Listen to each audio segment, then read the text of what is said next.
Welcome to the Week in Review. Today is Friday morning, March 17th. I'm Dillon Hakes. And I'm David Allen. Back in the captain's seat again. I've been gone for a couple weeks, David. I know you had some videos with colleagues the previous weeks. Glad to be back in the captain's seat. It's a very busy week we've had. We've talked to a lot of clients. We've been watching the news. I think people who are paying attention have been seeing what's going on. The first big piece of news that we got this week that affected markets, it came from something we haven't talked about in a while, which is regional banks. We had a very large regional bank out here in California that failed, Silicon Valley Bank. What's going on there? What happened? Right. So, Guy and I did last week's video, and we were sort of concerned that we were shooting on Thursday and not going to be able to talk about the jobs report. Little did we know that the biggest news was going to come out of Silicon Valley Bank. Basically what we saw was a bank run. Depositors were pulling their deposits.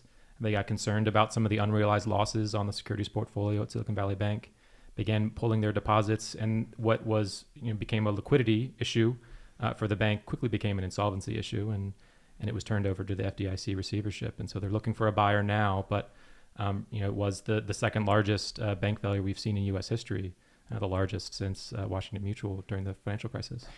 What's unique about this situation, and it feels like this is more of a product of the environment we're in today. We have technology that can spread news. We have people who have access to their accounts online. What we hadn't experienced through this shift to technology is the idea that somebody can raise fear about the safety of your money at a bank, and then that can spread on social media, and that can spread to people who pull their money very rapidly and on a scale that we really had never seen before.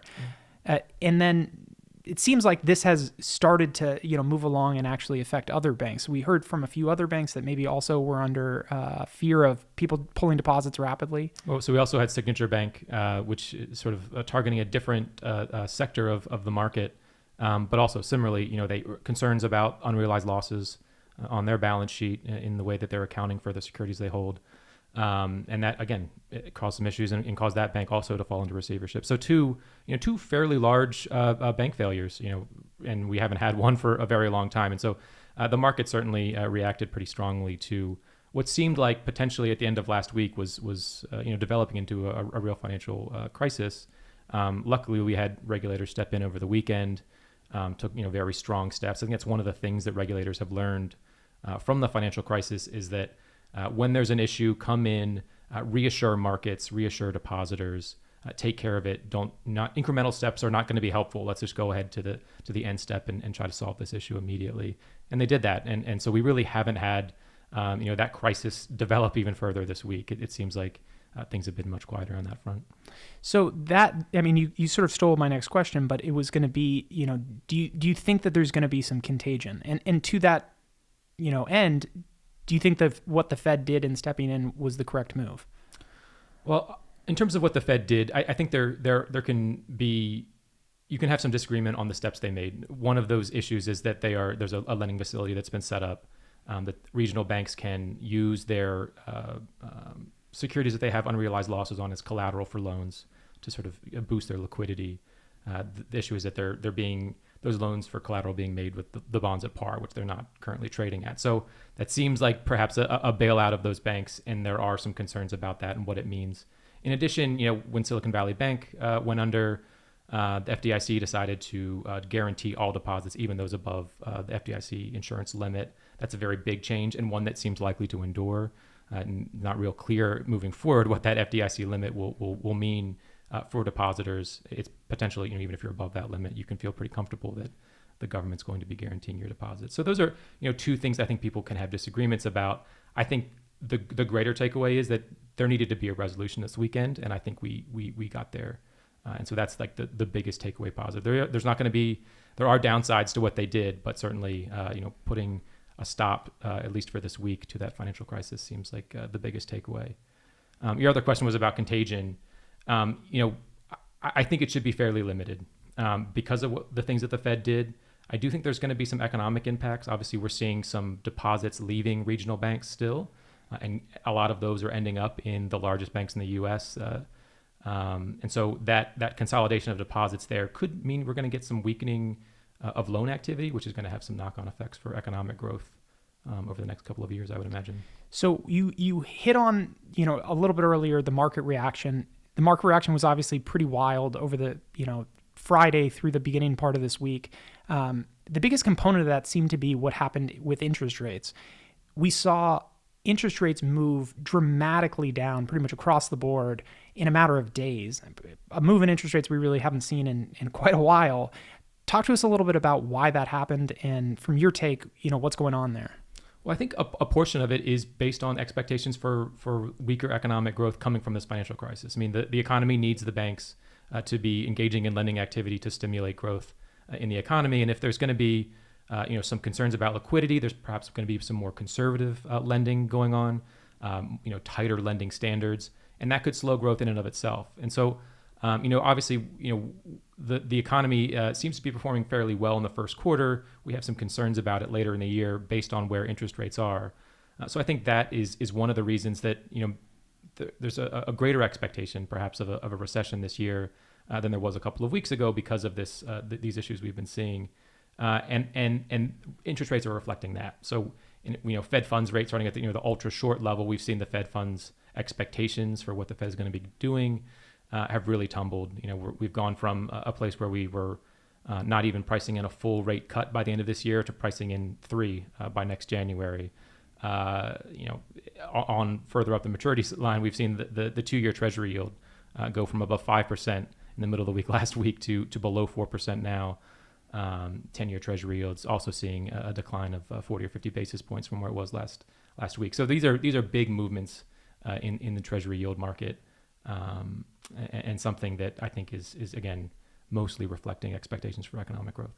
So you mentioned the path of rate hikes. You mentioned potential cuts that are now being priced in by the end of the year. Looking more narrowly, we have a Fed meeting next week, and I think the expectation going into last week was that we might get somewhere in the range of 25 basis points, maybe a 50 basis point increase. There's now, it really seems to have changed the narrative, what we've heard, out of these banks, potentially some thoughts that the Fed may recognize it as, what they're doing is working and that they may be a little bit more patient. What is your take on what you think the Fed's going to do next week? Are we still going to see a rate increase? Yeah, you're right. I mean, that discussion about what the Fed is going to be doing has been turned completely on its head over the last week. The discussion about a potential 50 basis point increase, which was very real, last week, the beginning of last week, I think is completely over.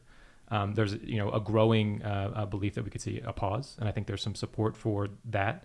Obviously, the rate increases that we've seen so far certainly contributed to the issues that some of these regional banks were facing. I mean, that we had these banks fail suggests that those rate increases have broken something, and maybe would suggest that the Fed should pause, make sure things are clear before proceeding with further rate increases. What I think, because obviously things are much calmer this week, I think we're likely to get a 25 basis point increase next week. But again, that the odds of that zero a pause or 25 basis point increase are fairly even at this point, and so I think either outcome is within the realm of possibility.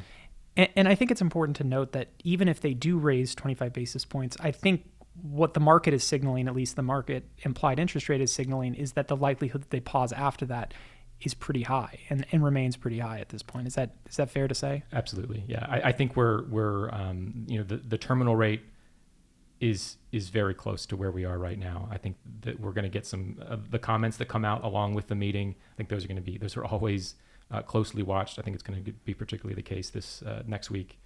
Trying to get an idea of where does the Fed think we are? How do they reckon with what we've seen in the banking sector over the last week, and how does that change their outlook for policy? So it's going to be quite an important meeting next week.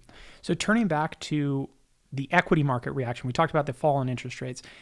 We actually, despite what was going on with Silicon Valley Bank and the other regional banks on Monday, we saw some of these individual securities, these individual stocks down 20% plus in a single day. I mean, just pretty dramatic and wild moves.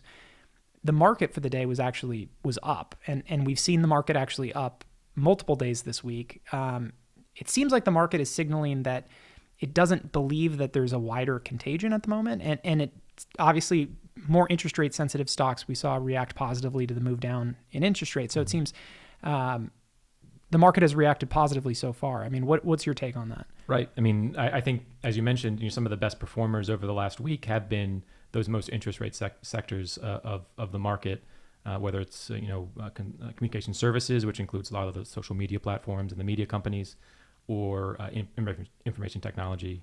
Those have been two of the better performers. We have seen banks, not surprisingly, have been weak.